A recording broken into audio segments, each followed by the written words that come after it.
Bihar study hub में आप सभी का स्वागत है। आज के वीडियो में लेकर आए हैं डीएलएड एंट्रेंस एग्जाम 2025 के लिए 25 में 25 हिंदी का VBI क्वेश्चंस जो प्रीवियस ईयर 2023 के 16/6/2023 में पूछा हुआ एक क्वेश्चन है। प्रीवियस ईयर क्वेश्चन होने वाला है। चलिए इसको बारी बारी से हम लोग देखते हैं। क्वेश्चन एक है, ना खुदा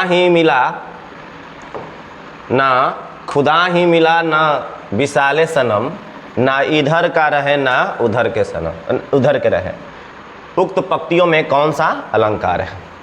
देखिए यहाँ ना का उपयोग हो रहा है, यानी विरोध, यहाँ रुकावट पैदा हो रहा है। ना का प्रयोग अगर होए तो क्या हो जाता है, विरोधाभास अलंकार हो जाता है। तो राइट ऑप्शन आपका डी होगा, विरोधाभास अलंकार। ये विरोधाभास अलंकार है, राइट ऑप्शन आपका डी होगा। अगला क्वेश्चन देखा जाए। अगला क्वेश्चन है आपका, काम का ना काज का दुश्मन अनाज का। लोकोक्ति का अर्थ क्या है, यानी कोई काम धंधा तो करना नहीं है, अनाज का दुश्मन होना है, यानी खाने पीने के चक्कर में हमेशा पड़ते रहना है, यानी दूसरों पर बोझ बनकर रहना। राइट ऑप्शन आपका क्या हो जाएगा, राइट ऑप्शन आपका बी होगा, दूसरों पर बोझ बनकर रहना। राइट ऑप्शन आपका बी होगा। चलिए अगला क्वेश्चन देखते हैं। अगला क्वेश्चन देखते हैं, सर्वप्रथम रस का उल्लेख किस ग्रंथ में मिलता है। तो सर्वप्रथम रस का उल्लेख आपको नाट्य शास्त्र में मिलता है। नाट्य शास्त्र में मिलता है, जो नाट्य शास्त्र में मिलता है यह 300 ईसा पूर्व, ये 300 ईसा पूर्व में ये उल्लेख भरत मुनि द्वारा सर्वप्रथम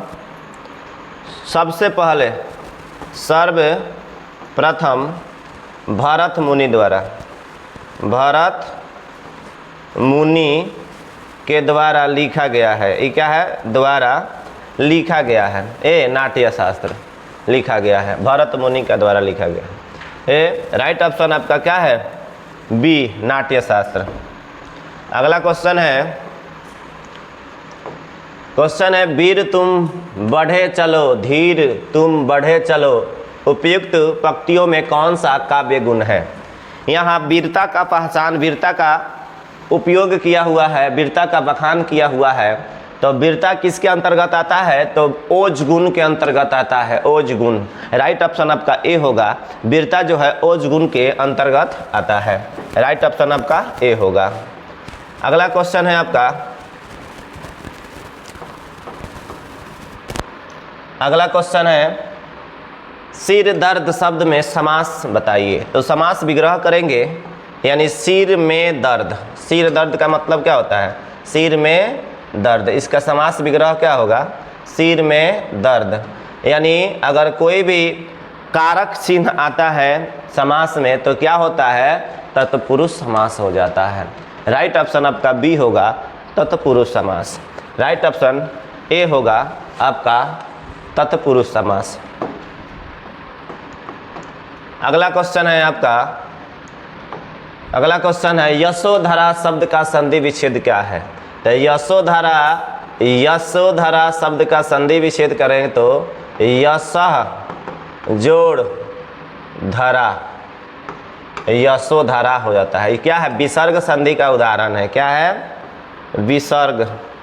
विसर्ग संधि का उदाहरण है। तो राइट ऑप्शन आपका बी होगा, यश जोड़ धरा, यशोधरा, यश जोड़ धरा, यशोधरा।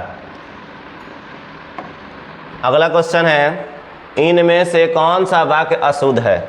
यानी 4 ऑप्शन आपके सामने दिया हुआ है, इसमें से कौन सा वाक्य अशुद्ध है, इसको पहचानना है। यह कहानी संग्रह जिसे मैंने लिखा है वह छप रहा है, अशुद्ध ढूंढना है। अब पटना हरा भरा हो गया, मैं सोमवार को व्रत रखता हूँ, गुरुदेव यह तो सरासर अन्याय है। तो इसमें अशुद्ध वाक्य आपका डी है। अब क्यों डी है देखा जाए, गुरुदेव में यहाँ विसम्यादि बोधक चिन्ह लगाना चाहिए, इस तरह होता है। यानी विसम्यादि बोधक चिन्ह खुश, दुख, क्रोध में लगाया जाता है। तो यहाँ एक बालक क्रोधित होकर बोल रहा है गुरुदेव यह तो सरासर अन्याय है। तो राइट ऑप्शन आपका डी होगा, राइट ऑप्शन आपका डी होगा, बाकी सब शुद्ध वाक्य है। चलिए राइट ऑप्शन डी। अगला क्वेश्चन हम लोग देखेंगे। क्वेश्चन है कहती हुई तो उत्तरा के नेत्र जल से भर गए, हिम के कणों से पूर्ण मानो हो गए पंकजनाए। इस पंक्ति में कौन सा अलंकार है? तो इस पंक्ति में कौन सा अलंकार है? इस पंक्ति में आपका उत्प्रेक्षा अलंकार है, उत्प्रेक्षा अलंकार है। आपको पिछला वाला वीडियो में भी बताया गया है, मन मानो मानो जन जनु जानू ज्यों त्यों अगर आए तो वो उत्प्रेक्षा अलंकार होता है। देखो यहाँ मानो आया है, ये सब क्या है? उत्प्रेक्षा अलंकार है। राइट ऑप्शन आपका डी होगा, उत्प्रेक्षा अलंकार। अगला क्वेश्चन देखा जाए।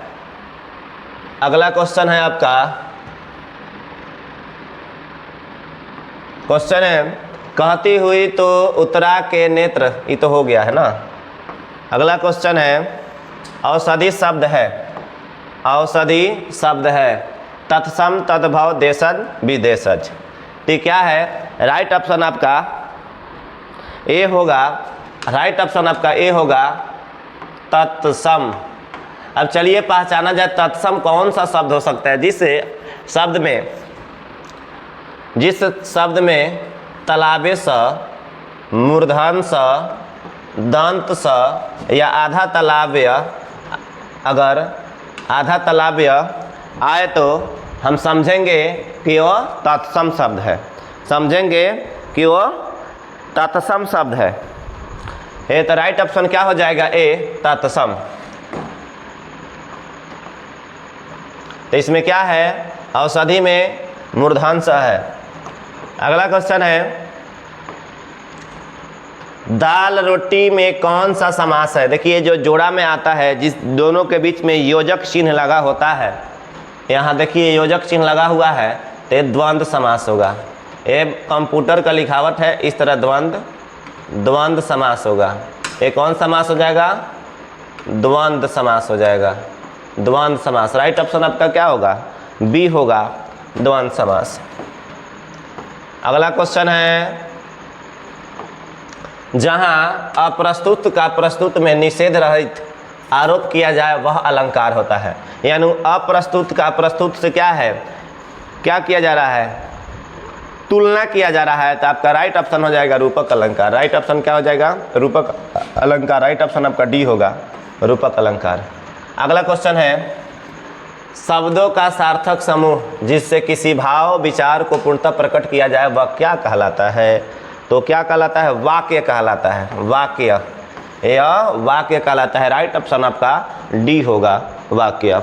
राइट ऑप्शन आपका डी होगा। अगला क्वेश्चन है, क्वेश्चन अगला है निम्नलिखित पंक्ति में कौन सा छंद है? मनुष्य हो तो वहीं रसखान वसो वर्ज गोकुल गांव के ग्वारन।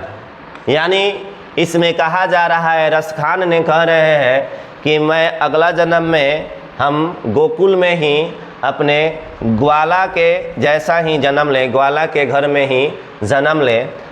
ये किसके अंतर्गत आता है?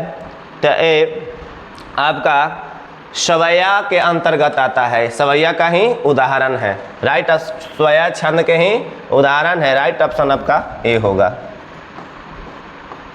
अगला क्वेश्चन है आपका, अगला क्वेश्चन है प्रेम अतिथि के खड़ा द्वार पर हृदय कपाट खोल तो दो तुम में कौन सा अलंकार है? इसमें है, कह रहा है प्रेम अतिथि है, खड़ा द्वार पर हृदय का कपाट खोल दो तुम, कौन सा अलंकार है? तो इसमें रूपक अलंकार होगा। राइट ऑप्शन आपका ए होगा, रूपक अलंकार होगा। अगला क्वेश्चन है आपका शब्द और अर्थ के बीच संबंध है। शब्द और अर्थ के बीच संबंध क्या होता है? शब्द और अर्थ के बीच संबंध क्या होता है?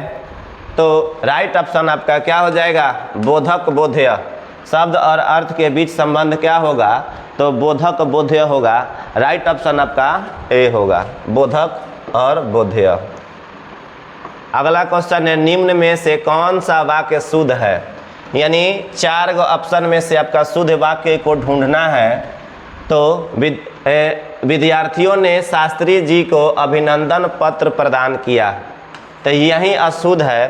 प्रदान किया के जगह पर ये क्या है, अशुद्ध है। प्रदान किया के जगह पर दिया होना चाहिए, ये भी अशुद्ध है। वह दंड देने का योग्य है, तो वह के जगह पर क्या होगा, उसे दंड देने के योग्य है, उसे। वह के जगह पर क्या होता, उसे, ये भी गलत है। मैं गाने का अभ्यास करता हूँ, मैं गाने का अभ्यास करता हूँ, ये भी आपका क्या है, अशुद्ध। यही गाने का क्या है, यही शुद्ध होगा। मैं गाने का अभ्यास करता हूँ, राइट ऑप्शन आपका सी होगा, यही शुद्ध होगा। यहाँ वह लड़की को बुलाओ, तो वह के जगह पर क्या हो जाएगा, उस लड़की को बुलाओ, उस लड़की को बुलाओ। तो राइट ऑप्शन आपका सी होगा, यही आपका क्या है, शुद्ध वाक्य है, राइट ऑप्शन सी। अगला क्वेश्चन देखेंगे, वाच्य के प्रयोग में सबसे ज़्यादा किसका प्रयोग होता है। तो वाच्य के प्रयोग के बात किया जाए तो राइट ऑप्शन आपका ए होगा, क्रिया का प्रयोग सबसे ज़्यादा होता है। क्रिया का प्रयोग सबसे ज़्यादा होता है। वाच्य में क्रिया का प्रयोग सबसे ज़्यादा होता है। अगला क्वेश्चन, 2 दिनों का मेहमान मुहावरे का अर्थ क्या होता है। 2 दिन का मेहमान मुहावरे का अर्थ क्या होता है, जल्द मरने वाला को 2 दिन के मेहमान मुहावरा का अर्थ होता है, जल्दी मरने वाला को ही 2 दिन का मेहमान बोला जाता है। राइट ऑप्शन आपका सी होगा, 2 दिन का मेहमान। अगला क्वेश्चन है आपका, क्वेश्चन है रचना की दृष्टि से वाक्य के कितने भेद होते हैं। रचना के दृष्टि से वाक्य के 3 भेद होते हैं। वाक्य क्या 3 भेद होते हैं। एक में हो जाएगा सरल वाक्य, 2 में हो जाएगा संयुक्त वाक्य, 3 में हो जाएगा आपका मिश्र वाक्य हो जाएगा।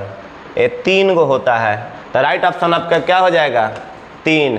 रचना के दृष्टि से वाक्य 3 प्रकार के होता है, एक सरल वाक्य, 2 संयुक्त वाक्य, 3 मिश्र वाक्य। चलिए अगला क्वेश्चन देखते हैं। अगला क्वेश्चन है, एक गद्यांश है, इसको पढ़कर उत्तर देना है। समय को बचाना है तो पहले क्वेश्चन पढ़ लेंगे। भारत माता के सपूत किसे कहा गया है, और इसको पढ़ेंगे तो इसमें मिल जाएगा।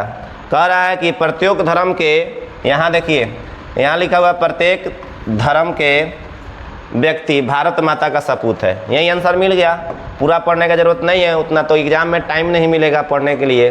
तो एग्ज़ाम में हम क्या करेंगे, टाइम को बचाएंगे। तो क्या लिखा है ऑप्शन ए में, इस्लाम धर्म के लोगों को भारत माता का सपूत कहा जाता है, तो गलत हो जाएगा। सभी धर्म के लोगों को भारत माता का सपूत कहा जाता है, तो राइट ऑप्शन आपका बी होगा, सभी धर्म के लोगों को भारत माता के सपूत कहा जाता है। चलिए यहाँ देखिए, क्योंकि हमारा जो भारत है धर्मनिरपेक्ष देश है, इसमें किसी भी धर्म को बढ़ावा नहीं दिया जाता है, सभी धर्म बराबर है, इसलिए भारत माता के सपूत सभी धर्म के लोग होंगे। अगला क्वेश्चन है, वह जीता ही मरा, देश का प्रेम न जिसमें भरा, इस पंक्ति में कौन सा अलंकार है। न भरा, न विरोधाभास, विरोध कर रहा है, यहाँ रुकावट पैदा कर रहा है, न आए, जिसमें न ना आए तो क्या होता है, विरोधाभास अलंकार होगा। राइट ऑप्शन आपका डी होगा, विरोधाभास अलंकार। अगला क्वेश्चन देखते हैं, राहुल फुटबॉल खेलकर चला गया, रेखांकित खेलकर चला गया, रेखांकित शब्द में कौन सा पदबंध है, यानी खेलकर चला गया, ये खेलना क्या है, क्रिया है, खेलना क्या है, क्रिया है, तो क्रिया पदबंध होगा। राइट ऑप्शन आपका बी होगा, क्रिया पदबंध। राइट ऑप्शन आपका बी होगा, क्रिया पदबंध। अगला क्वेश्चन है आपका, अगला क्वेश्चन है, वह छोटी सी ध्वनि जिसको खंडित नहीं किया जा सकता है, वह छोटी सी ध्वनि जिसको हम खंड या टुकड़ा नहीं कर सकते हैं, उसे हम वर्ण कहते हैं। उसे हम क्या कहते हैं, वर्ण कहते हैं, वर्ण। और वर्ण के समूह को हम लोग क्या कहते हैं, वर्णों के समूह को वर्णमाला कहते हैं, वर्णमाला। वर्णों के समूह को हम लोग क्या कहते हैं, वर्णमाला कहते हैं, जिसको खंड या टुकड़ा नहीं किया जा सकता है उसको हम वर्ण कहते हैं, वर्ण। ठीक है, तो चलिए राइट ऑप्शन आपका क्या होगा, ए होगा वर्ण। अगला क्वेश्चन हम लोग देखते हैं। अगला क्वेश्चन है आपका, नाटे कद के व्यक्ति को देखकर राहुल ने कहा ऊंट आ रहा है। इस वाक्य में शब्द शक्ति है। ये देखिए, नाटे कद के व्यक्ति को राहुल ने देखकर बोला कि ऊंट आ रहा है, तो इसको बढ़ा चढ़ा कर बोला है, उसको मजाक उड़ाया है, तो उसका व्यंजना किया है। तो राइट ऑप्शन आपका क्या हो जाएगा, व्यंजना वाक्य हो जाएगा, व्यंजना। राइट ऑप्शन आपका सी होगा, व्यंजना। राइट ऑप्शन आपका सी होगा, व्यंजना। अगला क्वेश्चन है आपका, हमारे हरी हरिल हारिल की लकीर में कौन सा अलंकार है। हमारे हरी हारिल की लकीर में कौन सा अलंकार है? तो राइट ऑप्शन आपका डी होगा, ये रूपक अलंकार है, ये रूपक अलंकार है। राइट ऑप्शन आपका क्या होगा, राइट ऑप्शन आपका डी होगा, रूपक अलंकार। एक क्वेश्चन हमारा यहीं तक है, क्वेश्चन समाप्त हुआ। मिलते हैं नेक्स्ट वीडियो में। अगर वीडियो अच्छा लगे तो वीडियो को लाइक करें, अगर हमारे चैनल पर पहली बार आए हैं तो उसे सब्सक्राइब करें, अपने दोस्तों के पास शेयर करें। मिलते हैं अगले वीडियो में, धन्यवाद।